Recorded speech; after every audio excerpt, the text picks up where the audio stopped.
Ayan, meron ako ditong 750 grams na chicken. Titimplahan ko muna ito ng toyo, suka. Maglalagay din ako ng paminta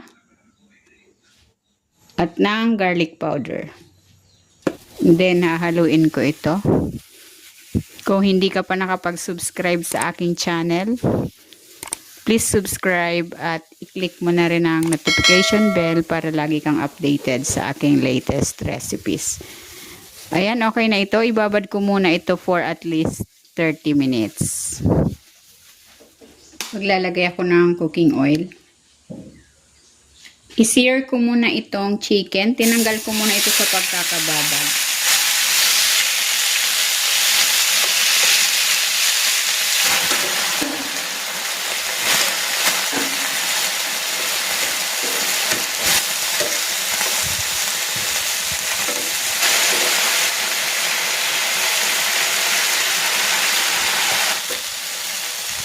Ayan, okay na ito.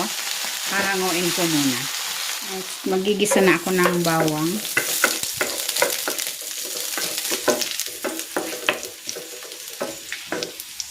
Ayan, ilalagay ko na rin dito itong mushroom.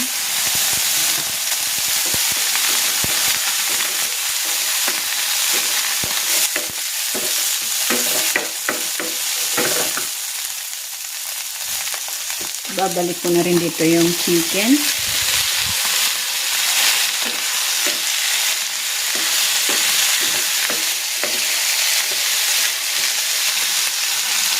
Then, ibubuhos ko na dito yung pinagbabara nitong chicken. Maglalagay ako ng konting tubig.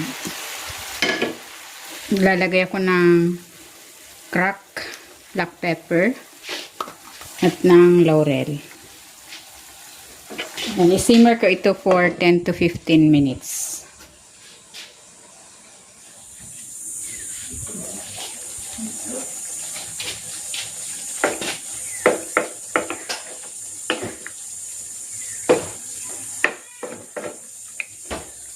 Maglalagay ako dito ng sili.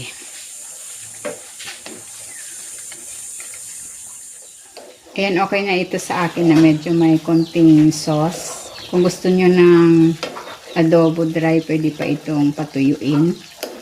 Simmer pa for kahit mga 5 minutes.